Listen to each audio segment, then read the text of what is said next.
My name is Harper Holloway. I'm 31 years old, and 6 months ago, my mother stood up at Easter dinner, looked right at me in front of 25 relatives, announced that I was the only Holloway who couldn't put a roof over her own head. She was wrong, but not in the way you'd expect. My dad nodded along like he always does. My sister laughed and leaned over to me with that pitying smile. "You're jealous, aren't you?" 2 weeks later, I invited her over for tea at my new address. When she walked through the front gate, she couldn't dial our mother's number fast enough. She was shaking so hard she could barely hold the phone. What she said was, "Mom, you have to see this, right now." But that moment was 13 years in the making. Before I take you back to the beginning, please take a moment to like and subscribe, but only if this story earns it. Drop your city and your local time in the comments. I'm curious where you're listening from. Now let me take you back to a Tuesday night in November 2022, the night I found out what my mother actually did with my college fund. My apartment was a studio in Southeast Portland, 540 square feet, one window that rattled when trucks passed, a kitchen faucet that dripped on a 3-second cycle no matter how hard I cranked the handle. I didn't hate it. At 28, I figured this was just the cost of starting from zero. And I do mean zero. I was a cybersecurity analyst at a mid-size firm downtown, my first real title after 4 years of grinding through contract gigs. Salary, $68,000 before taxes. Student loan payment, $1,400 a month. I ate a lot of rice and frozen vegetables. I drove a 2011 Civic with a cracked dash. I kept a spreadsheet on my phone that told me, down to the penny, how much I could spend on groceries each week. That's the life my mother liked to describe to relatives at family dinners, except she made it sound worse. Here's what she didn't describe: the reason I had student loans in the first place. When I was 18, 2 weeks before my freshman year at Oregon State, my mother sat me down at the kitchen table. Her voice was soft, the way it gets when she's delivering bad news she's already rehearsed. "Sweetheart, your college fund, it didn't survive the market. It's gone. I'm so sorry." I cried. She held me. Then she helped me fill out federal loan paperwork the next morning, like it was the most natural thing in the world. Meanwhile, my sister Meredith had bought her first house at 27, 4 bedrooms in Lake Oswego. My mother told everyone the same story. Meredith saved up. She's always been smart with money. That was 3 years before Uncle Frank called me on a Tuesday night and told me the truth. At that point, I still believed my mother about the fund. That changed in a single phone call. Let me paint the picture for you. Thanksgiving. Meredith's house. The dining table sat 14, and my mother moved through that room like she'd designed it herself. She pointed out the light fixtures to Aunt Patrice. She ran her hand along the kitchen island for my cousin Dennis. She did everything except hang a sign that read, "This is what success looks like." I sat at the corner of the table between Uncle Dennis and a cousin I saw once a year. My mother was talking to Aunt Patrice across the cranberry sauce. She didn't lower her voice. She never did. "Harper's still renting. A studio, bless her heart. That tech thing she does. It's so unpredictable. I worry." Patrice glanced at me. I smiled. Then Meredith, from the head of the table, tilted her head at me the way people tilt their heads at sick animals.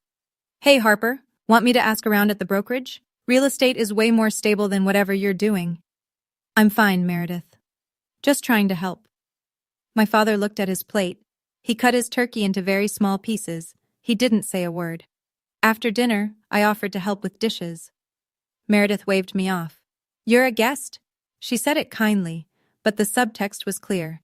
This is my kitchen. In my house. Which I own. That night, scrolling through my phone in the car before I drove home, I noticed something. Meredith had created a new family group chat for planning Christmas. Everyone was in it. Everyone except me. When I texted her about it, she replied in 30 seconds. "Oh my God, I totally forgot. Adding you now." She never added me. The call came on a Tuesday in November. I was sitting on the floor of my studio, laptop open, debugging a firewall config for a client presentation the next morning. My phone buzzed. Uncle Frank. He never called. We texted on birthdays, maybe. That was it. I picked up. "Harper?" His voice sounded like he'd been pacing. I've been going back and forth about this for a long time, but I can't carry it anymore. Carry what, Uncle Frank? A long pause. I could hear him breathing. Your mother didn't lose your college fund, sweetheart. She withdrew it. All of it. $42,380. The March you turned 18. I didn't say anything. I was at the bank. I watched her sign the withdrawal form. I told her it was wrong. She told me to mind my own business. Then she didn't speak to me for 2 years. The faucet dripped. 3-second cycle.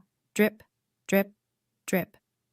The money went straight into her joint account with your father. 2 weeks later, Meredith closed on her down payment. I slid off the couch onto the kitchen floor, cold tile on the backs of my legs. Phone pressed against my ear so hard it hurt. I didn't cry. Something behind my ribs just went quiet, like a pilot light going out. Harper? You there? I'm here. I know this is a lot, but you deserve to know. Yeah. My voice sounded like it belonged to someone else. Yeah, I did. Uncle Frank said one more thing before he hung up. I kept the bank statements, Harper. All of them. You tell me when you're ready. I sat on that floor for a very long time after the line went dead. I didn't sleep that night. I lay on my back staring at a water stain on the ceiling and ran the math. $42,000, withdrawn in March of my senior year. With even conservative growth over the 13 years since, call it 5% annually, that fund would have been worth close to $55,000 in today's dollars. $55,000 that was supposed to pay for my education, that instead paid for my sister's front door. But the money wasn't even the worst part. The worst part was what would happen if I confronted my mother. I could see it so clearly it made my jaw ache. Gloria Holloway did not lose arguments. She redirected them. If I called her, she'd deny it. She'd say Frank was bitter, that he'd always been dramatic, that he was trying to destroy the family. Meredith would back her up, she always did. My father would sit in his recliner with the TV volume turned up 2 notches higher than normal, and within 48 hours my mother would have called every aunt and cousin to explain that poor Harper was going through something and lashing out. I'd become the villain. She'd become the victim. Nothing would change. But if I stayed silent, I kept being the footnote, the family cautionary tale, the daughter who rented a studio and worked in that tech thing. Neither option moved me forward. So at 2 a.m, I opened my laptop. I created a spreadsheet with 3 columns: monthly income, monthly savings, target. The target had a 7-figure number. Confrontation gives liars a stage. I decided I'd build my own stage instead. I closed the laptop at 3:15, set my alarm for 6, and went to sleep for the first time that night. I had a presentation in the morning. My mother called the following Sunday. Sweetheart, I ran into Patrice at the store. She mentioned a landlord in Milwaukee who has some affordable units. Shall I get the number? I gripped my phone. I'm not looking for a new place, Mom. Oh, I just thought you mentioned your rent went up. I didn't mention that. Well, someone did. Anyway, it couldn't hurt to have a backup. After she hung up, I sat very still. Then I opened Facebook. Aunt Patrice had messaged me 4 days earlier. Hey honey, your mom said you're looking for something cheaper? I know a guy. Uncle Dennis. Harper, no shame in downsizing. Let me know if you need help moving. My cousin Laura. Your mom told my mom you're in a tough spot. Thinking of you. My mother had turned me into a charity case. She'd called every branch of the family tree and told them I was drowning, without ever asking me how I was actually doing. I scrolled through 7 messages. 7 different relatives, all parroting the same story. Gloria Holloway's version of my life, distributed like a press release. Then I noticed Meredith's Facebook post from that morning. A photo of her newly remodeled kitchen, white quartz countertops, brass fixtures. Caption: So grateful for this space. Thanks, Mom, for always believing in me. The post was dated November 17th, my birthday. I put the phone down. I opened my spreadsheet. I adjusted the savings column upward by $200 a month. That meant no eating out, no new clothes, no streaming subscriptions. I was fine with that. My mother measured my worth in square footage. I was done converting. There was one person I trusted at work, Diane Prescott, VP of Threat Intelligence. 56 years old, silver bob, reading glasses she wore on a chain like a librarian who could also dismantle your network in 12 minutes. I didn't tell her about my family. Not then. I just asked a question. Diane, what does it take to move up here? She looked at me over those glasses. You're already doing the work, Harper. You just need to stop being invisible. She pushed a file across her desk. A proposal for a new enterprise security audit, our biggest client, a regional hospital chain.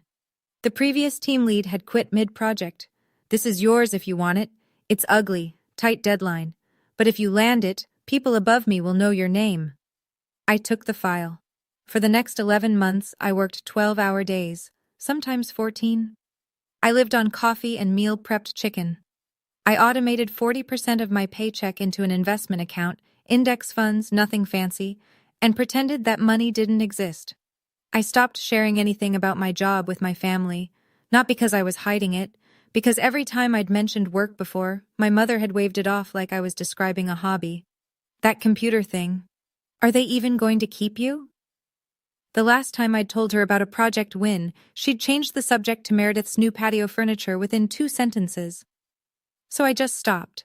And nobody noticed. The hospital audit shipped on time, under budget. The client renewed for 3 years. Diane sent me a 2-line email the day the contract closed. Nice work. Come see me Monday. 12 months later, Diane called me into her office. I thought I was in trouble. I was wrong. A year can change everything if you let it. Diane promoted me to team lead. Salary jumped to $112,000. New badge, new floor, new title on the company directory. I didn't post about it. I didn't call anyone. I just updated my spreadsheet. Christmas came around. Meredith hosted, as always. Her house smelled like cinnamon and new paint. She'd remodeled the living room, $30,000, she announced to the room within 5 minutes of our arrival. Shiplap accent wall, recessed lighting, a 75-inch TV mounted like a museum piece. My mother walked guests through like a docent. Meredith picked the wood herself. Isn't she talented? This kitchen layout was entirely her idea. Then she found me by the drink table.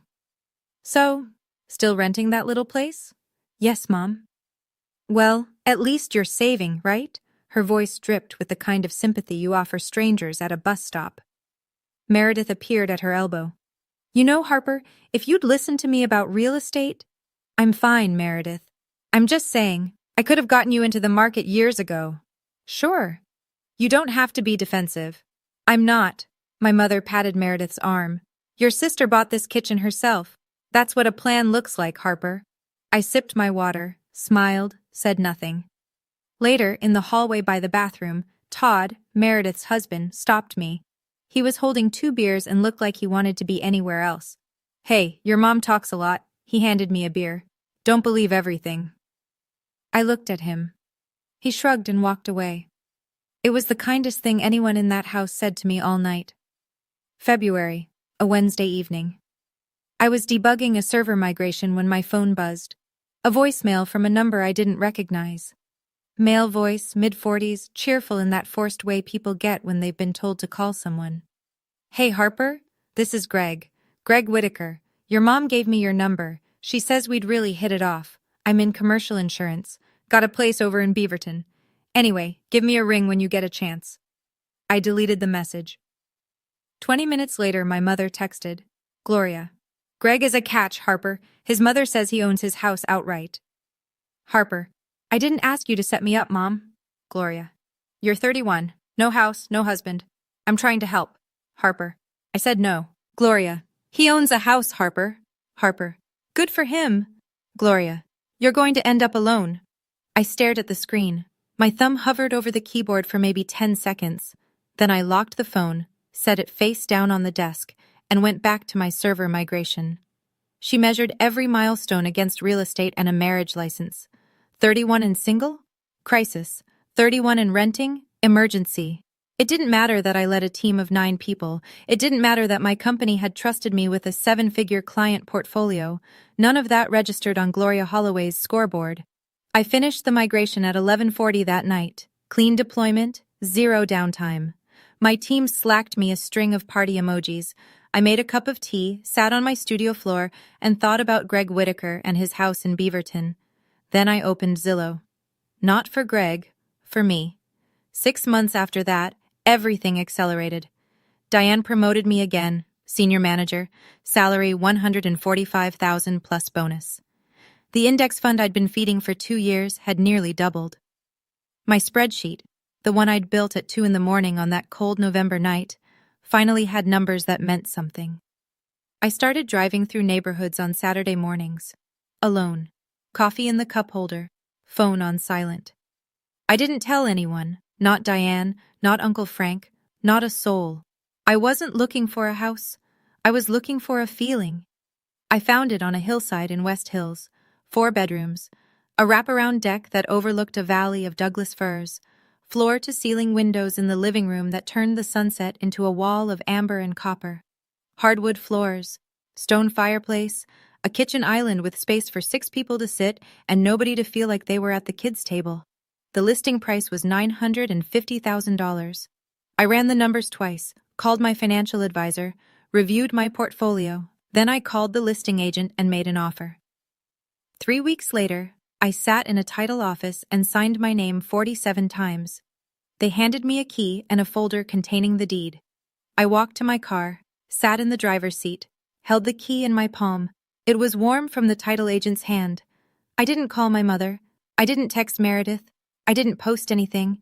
I just drove to my new house, unlocked the front door, and stood in the empty living room while the last bit of daylight slid down the far wall. I had the key. I had the deed. What I didn't have was a reason to tell my family. Not yet. I moved in on a Saturday in early January. No moving truck, no fanfare. Just my Civic packed tight with whatever mattered: clothes, laptop, a box of books, a cast-iron skillet that had survived 4 apartments. The house was empty and enormous. My footsteps echoed off the oak floors.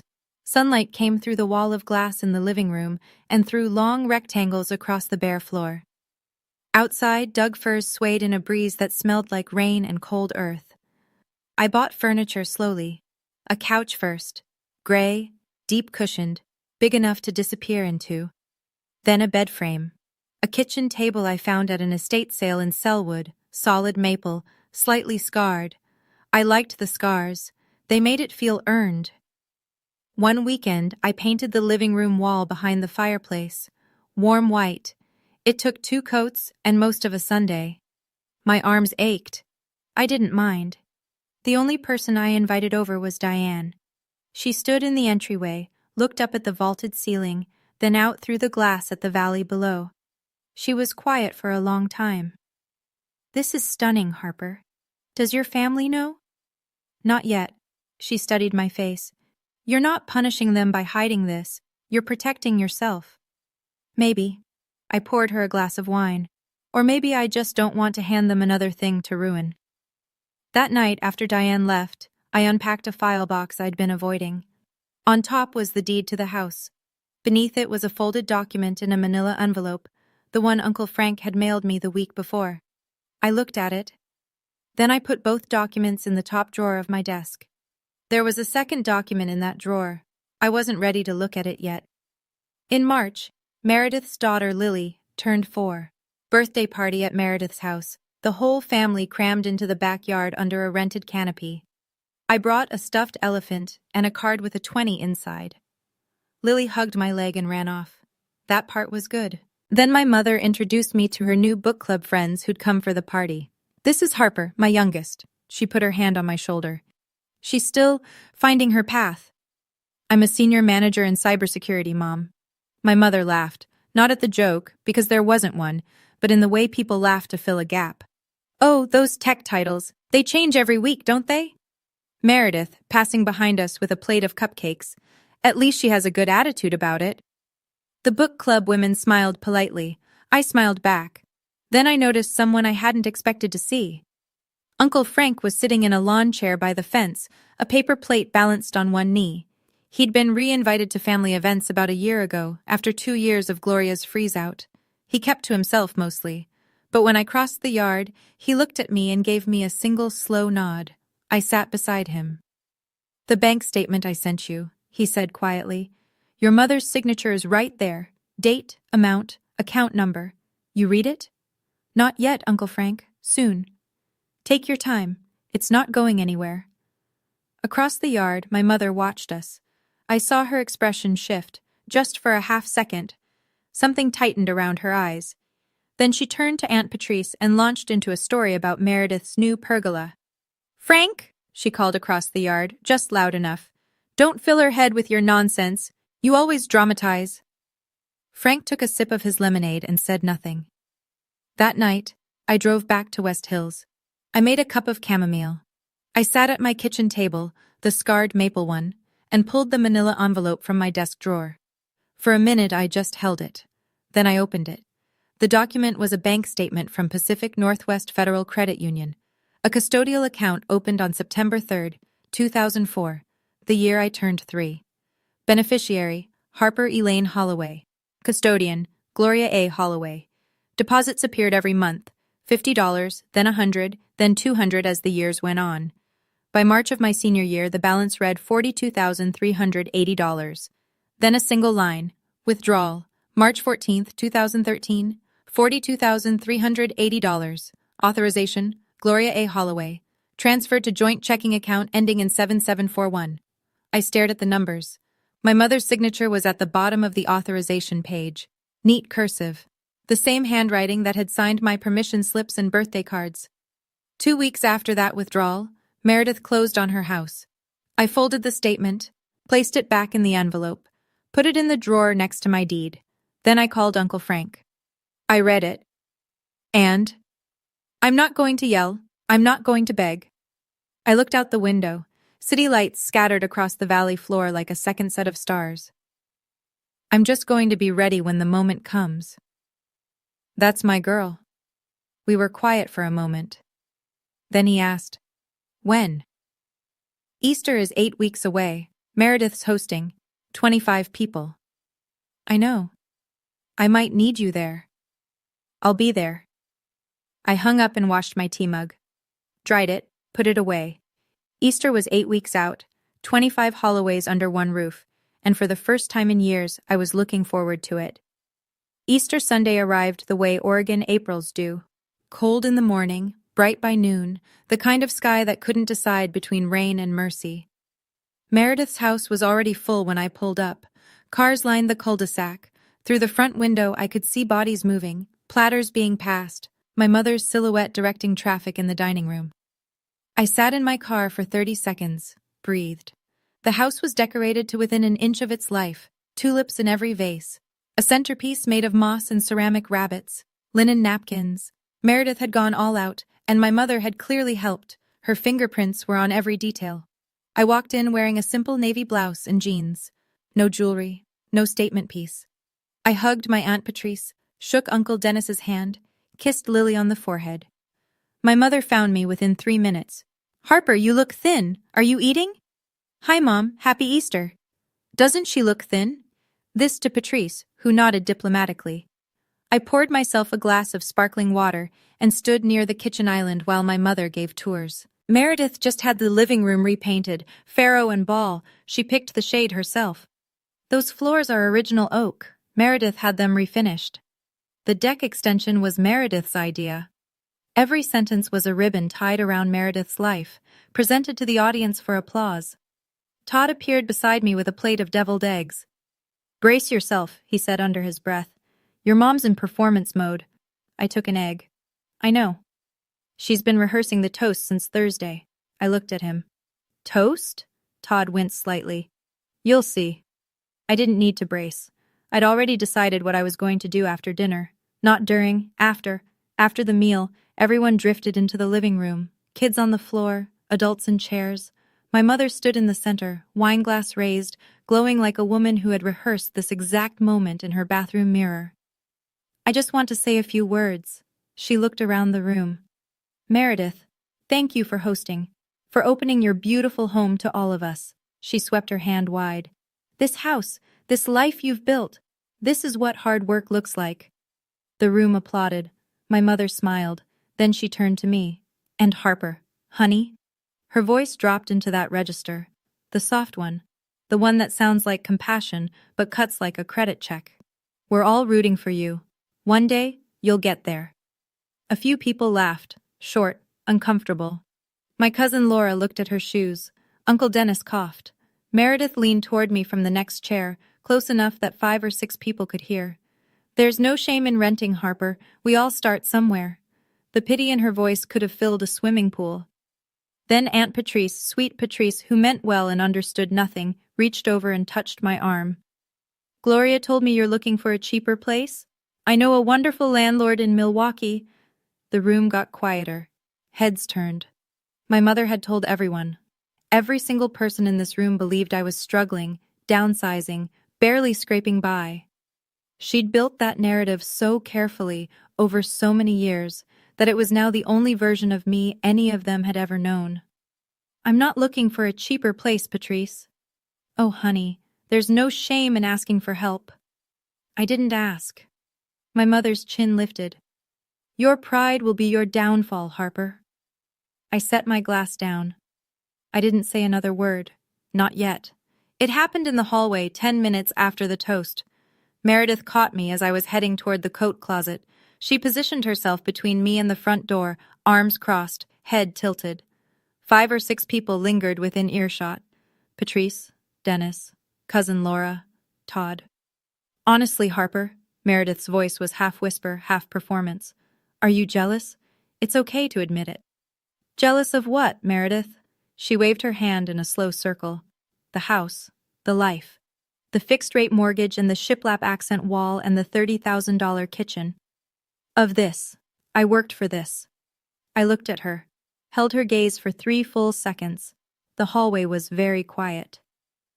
I'm sure you did. Something flickered across her face. What's that supposed to mean? Nothing. It means I'm sure you did. She stared at me. I didn't blink. She couldn't read me, and that scared her more than any insult would have. She turned and walked back to the living room. I heard her voice, pitched to Carrie. Mom, Harper's being weird again. My mother's sigh was audible from 20 feet away. She's always been the difficult one. In the corner of the living room, Uncle Frank set his coffee cup down on the end table. Slowly. His eyes moved from Meredith to Gloria and stayed there. Gloria noticed. For just a second, she met his stare. Then she turned away and started clearing dessert plates as if she hadn't seen him at all. But I'd seen it. That tiny flinch. That half-second where my mother remembered that Frank knew something she'd spent 13 years burying. I picked up my jacket. It was time to plant the seed. I had my coat on, keys in my hand. My mother was already halfway through her closing commentary. Harper always leaves early, it's just her way, when I stopped at the edge of the living room. Actually, Meredith. My sister looked up from the couch, mid-conversation with Patrice. I'd love to have you over for tea this Saturday. I have a new place. The room shifted, not dramatically. Just a small atmospheric change, like a barometric drop before a storm. Gloria frowned. A new place? What new place? I just moved. Nothing big. I kept my voice light. Saturday, 2 o'clock? Meredith's confusion was genuine. She wasn't faking it. You moved? And you didn't... When did you... It happened fast, Mom. I shrugged. I'll text Meredith the address. Meredith looked at Gloria. Gloria looked at me. For a single beat, nobody said anything. Sure, Meredith said slowly. I'll come. Great, bring Todd if you want. I pulled on my jacket. Thanks for hosting, Meredith. Dinner was lovely. I walked through the front door and didn't look back. The evening air hit my face, sharp and clean. Behind me, I could hear my mother's voice already recalibrating. She's probably renting another apartment. You know how she is. But I caught one other thing as the door closed. Uncle Frank, still in his corner chair, watching me leave. He was smiling. First time all night. I drove home, my home, through the dark hills. The trees were black against a slate sky. My hands were steady on the wheel. Saturday was 5 days away. For the first time in years, I couldn't wait to open my front door. Okay, pause. Before Meredith shows up at my door, I want to ask you something. Have you ever had someone in your family take credit for something that was yours? Or spread stories about you that weren't true, just to make themselves look better? Drop it in the comments. I want to hear your story. And if you've made it this far, Hit subscribe. You don't want to miss what happens when Meredith walks through that gate. Let's keep going. Saturday came slowly. I spent the morning cleaning, not because the house was dirty, but because I needed something to do with my hands. I vacuumed the already clean hardwood. I wiped down the granite island even though no one had used it. I arranged 2 ceramic mugs on the counter, side by side. Then I baked scones, lemon and blueberry. The recipe was from a cookbook I'd found at Goodwill my first month in the studio apartment. The scones came out golden and slightly uneven. Perfect. By 1:30, the house smelled like sugar and citrus.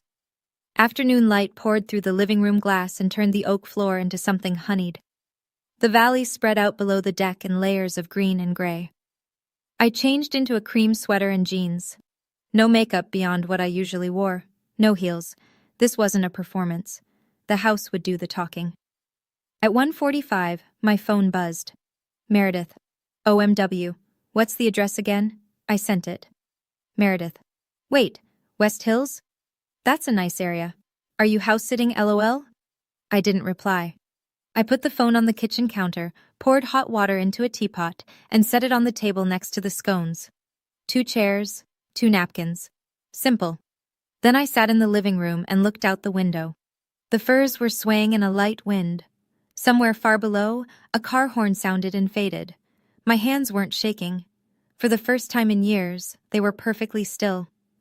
I heard gravel crunch in the driveway at exactly 2:03. I stood up, smoothed my sweater, and walked to the front door. Meredith's SUV sat in the driveway, engines still running. I could see her through the windshield. She wasn't moving.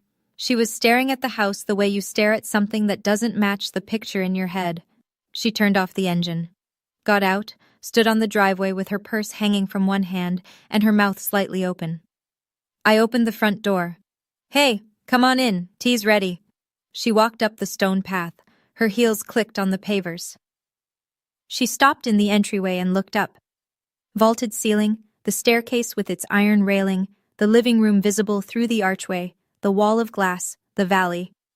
She turned in a slow circle. Her hand went to her mouth. This is your place? Yes. You bought this? I did. She walked into the kitchen, touched the granite island, opened a cabinet, closed it, walked to the glass wall and stood there, staring at the view. Harper. Her voice was smaller now. How? I worked, I saved, I invested. But you were renting. I was, now I'm not. She stood in my living room for what felt like a full minute without speaking. Then her face crumpled, not into anger, not into happiness, into something I hadn't expected. Confusion. Raw, disorienting confusion. She pulled out her phone. Her fingers were shaking. She hit dial, pressed the phone to her ear, waited 1 ring, 2. Mom, her voice cracked. Mom, you need to come here, right now. You have to see this, right now. I heard Gloria's voice through the speaker, tinny and alarmed. What? What is it? Are you hurt? Just come. I'll send you the address. Meredith hung up and looked at me. I gestured to the kitchen table. Would you like sugar in your tea? Gloria arrived in 19 minutes. That's fast from Lake Oswego to West Hills on a Saturday.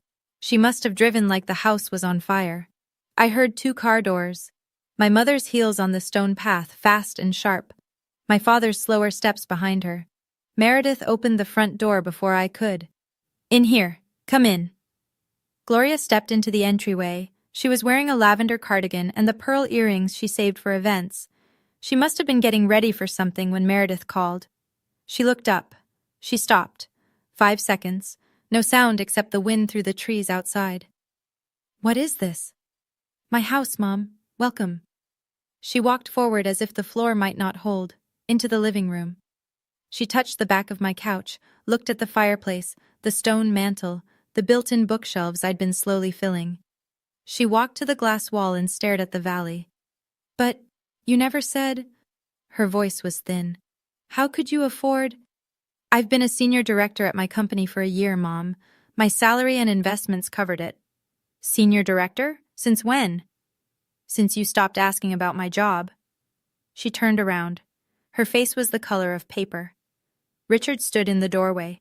He hadn't moved past the threshold. His eyes were red. His chin was trembling. I'm proud of you, Harper. His voice barely held together. It was the first time he'd said those words to me in my adult life. Gloria spun toward him. Did you know about this? No, I didn't. Then my father did something I'd never seen before. He walked across the room and put his arms around me. Gloria stood 3 feet away, outside the embrace, face white, hands at her sides. My father held me for a long time. He smelled like sawdust and Old Spice. Same as when I was 10, same as always. His hands shook against my back. When he let go, the room had shifted. Meredith was sitting on the edge of the couch, knees pressed together, staring at the floor. Gloria hadn't moved from her spot by the window. And then Meredith said the thing that cracked the dam. I don't understand. She looked up at me. How did you save enough?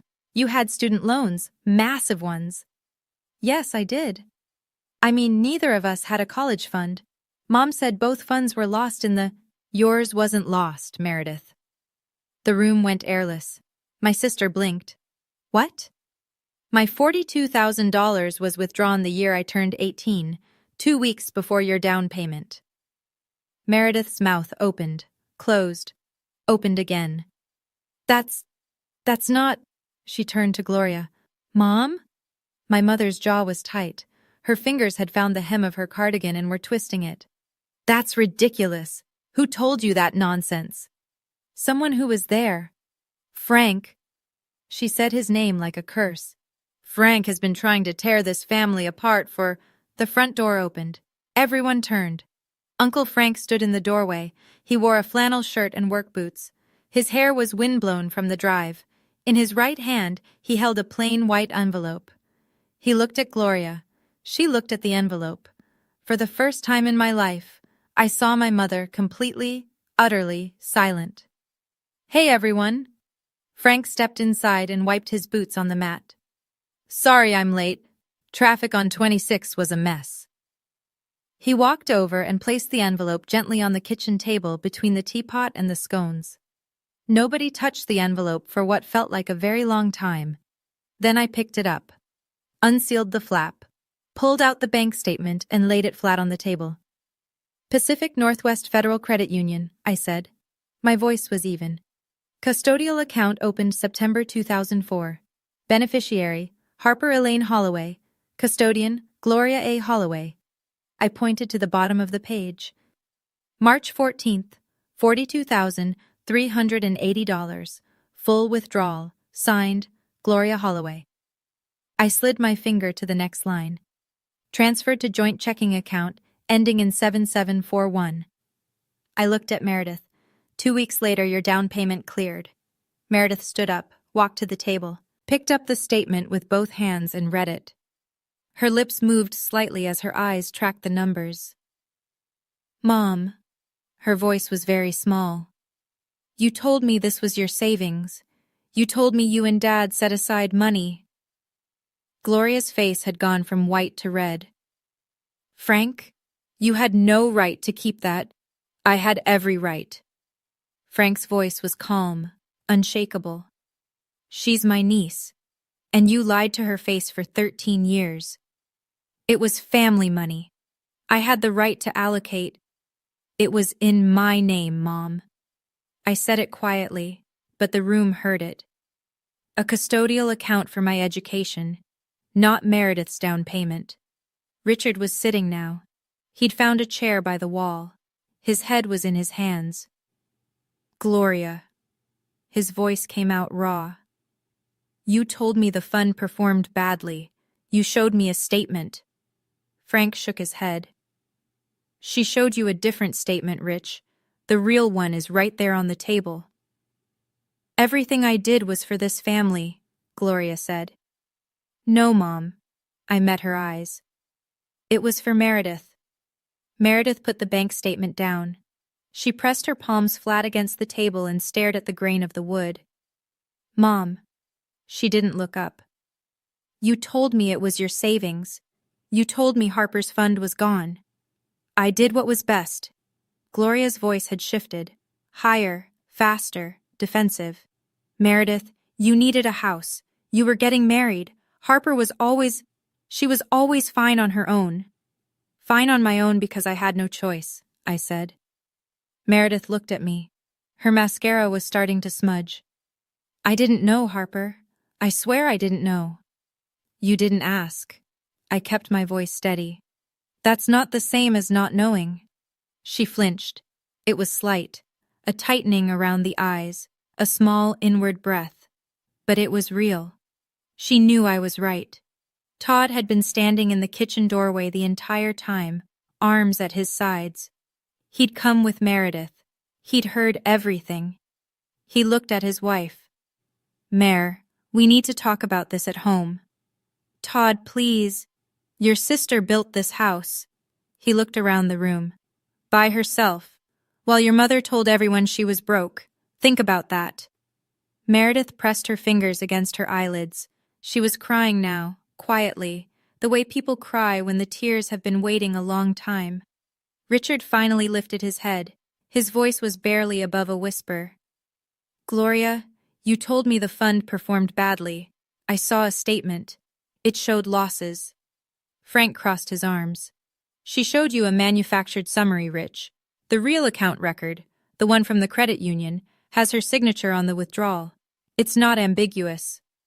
Richard looked at his wife of 36 years. She looked at the floor. He didn't say anything else. He didn't need to. My mother tried one more time. Harper.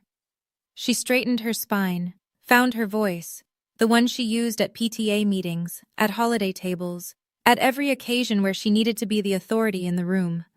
After everything I've done for you, I raised you, I fed you, I kept this family together. You raised me, I nodded. That's true, and I'm grateful for the parts that were real. She started to speak. I held up one hand, not aggressively, just a pause. But you also stole from me and lied about it for 13 years. Those two things can both be true, Mom.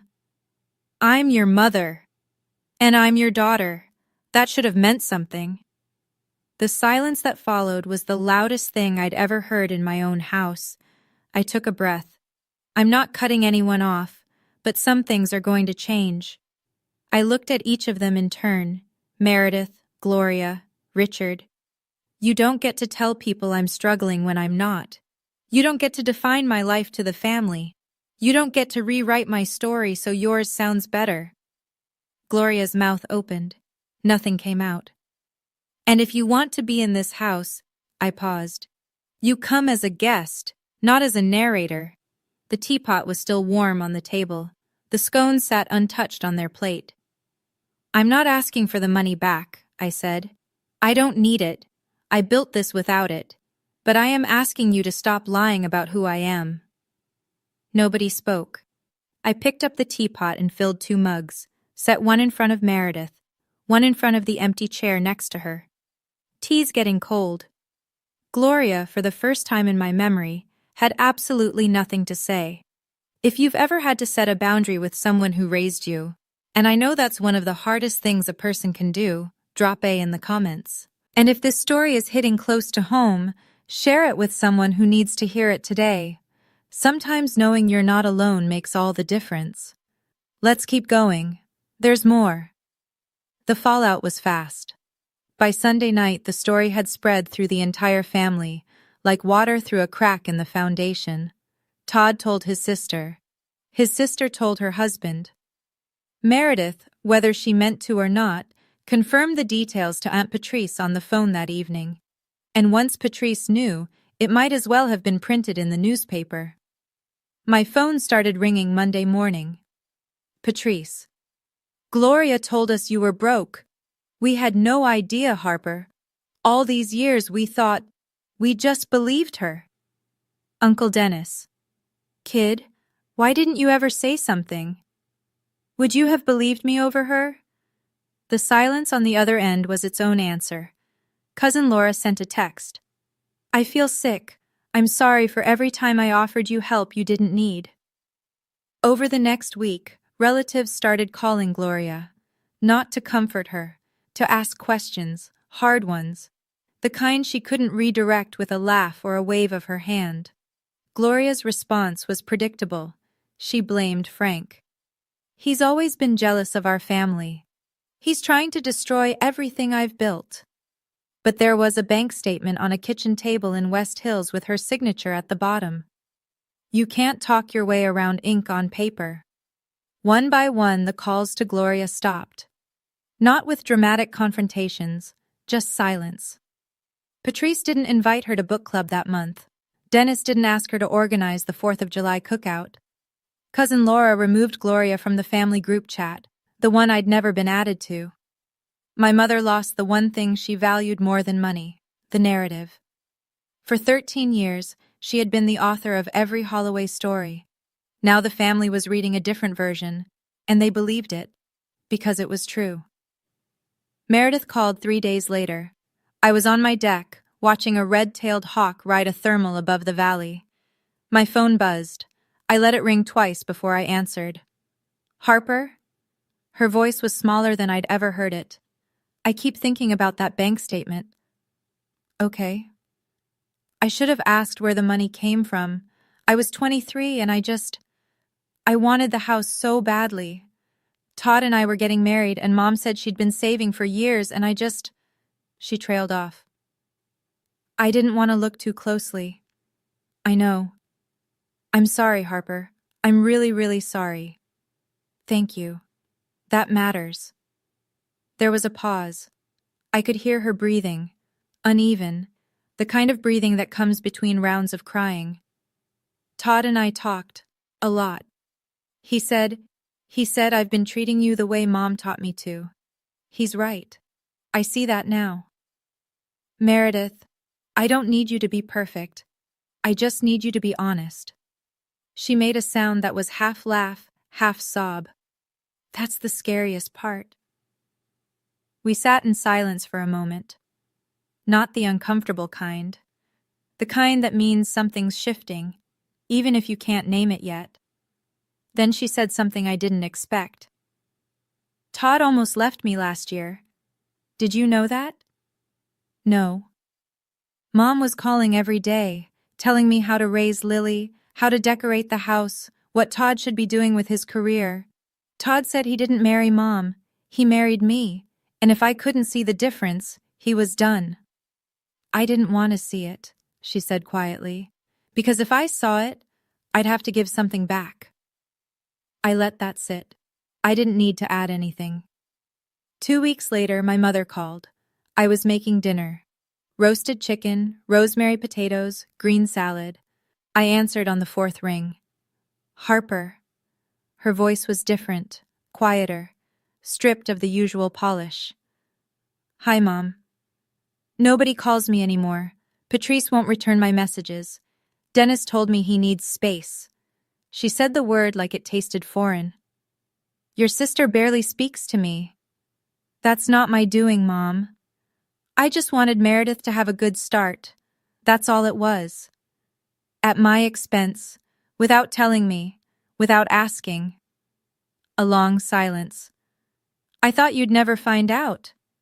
I turned down the stove, leaned against the counter.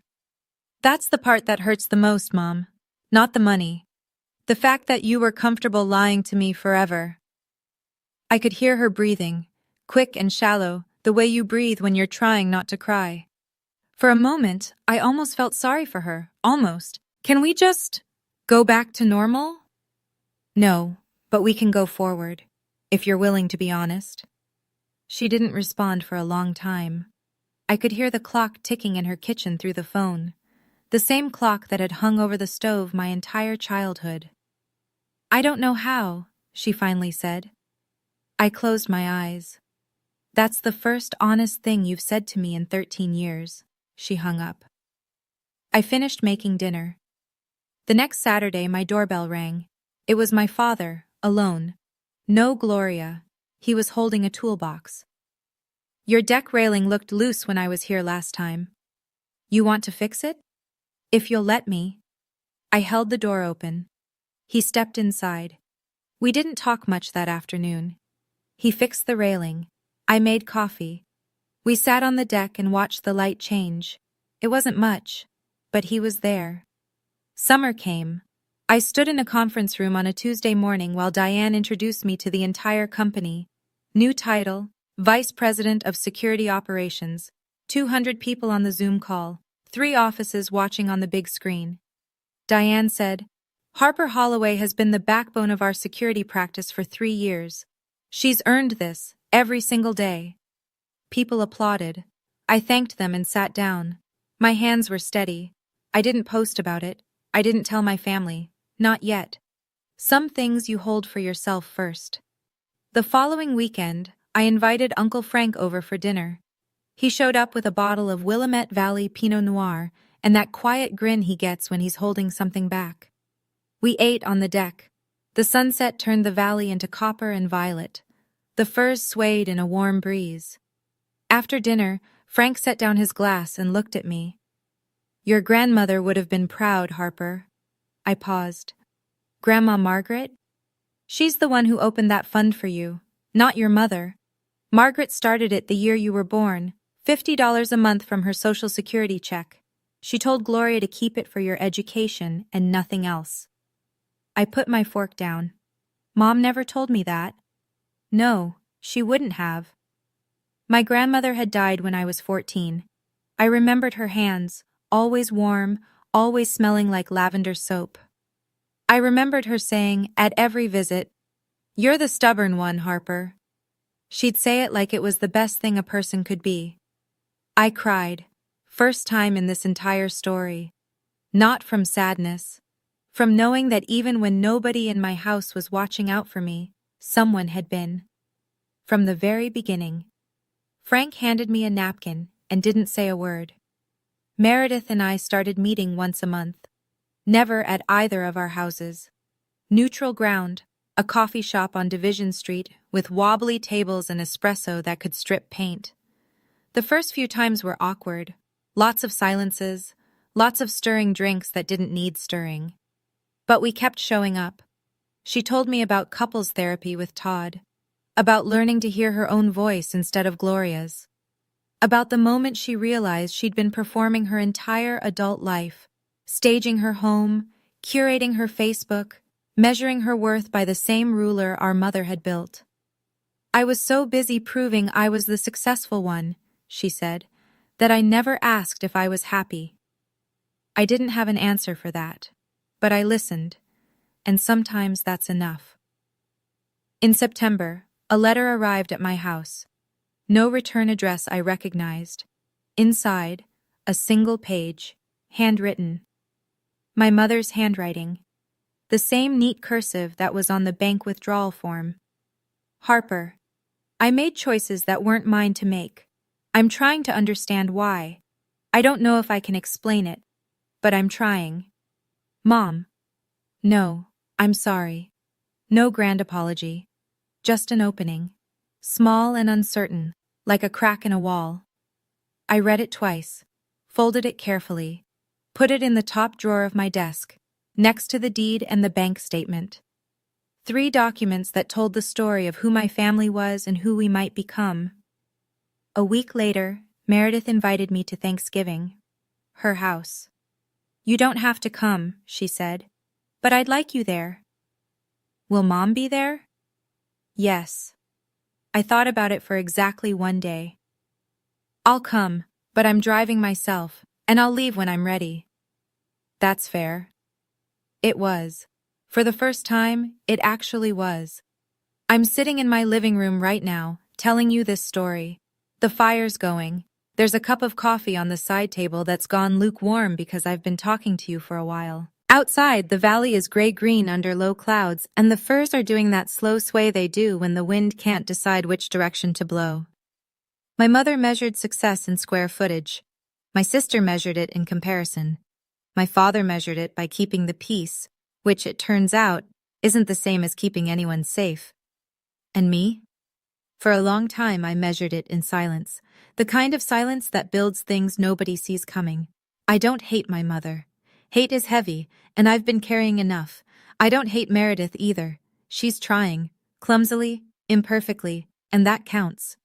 What I stopped doing was waiting for them to see me, waiting for them to give me permission to be proud of what I'd built, waiting for the version of my mother who would look at my life and say, I was wrong. I built something they couldn't ignore, not to punish them, not to prove them wrong, but because I deserved a life that wasn't written by someone else. If you're in a family where your worth gets measured by someone else's ruler, put the ruler down. You don't have to break it. You don't have to throw it away. Just put it down and pick up your own. The front door to my house has a deadbolt that I paid for, on a door that I chose, in a home that I earned. But the best part isn't the house. The best part is that I'm the one who decides who gets the key. 3 things I learned the hard way. 1. Silence isn't weakness. Sometimes it's strategy. The loudest response I ever gave my family was a house on a hill and a teapot on the table. 2. You don't owe anyone a confrontation, but you owe yourself the truth. The bank statement didn't fix everything, but it meant nobody could rewrite my story again. 3. Boundaries aren't walls. They're doors with better locks. My mother can knock. She just can't walk in and rearrange the furniture anymore. If any of this hit home, leave a comment and tell me. Which of those 3 lessons landed the hardest for you? I read every single one. And if you want to hear another story about someone who refused to stay small, I've linked one in the description that I think you'll love. Thank you for staying until the end. I mean that. I'll see you in the next one.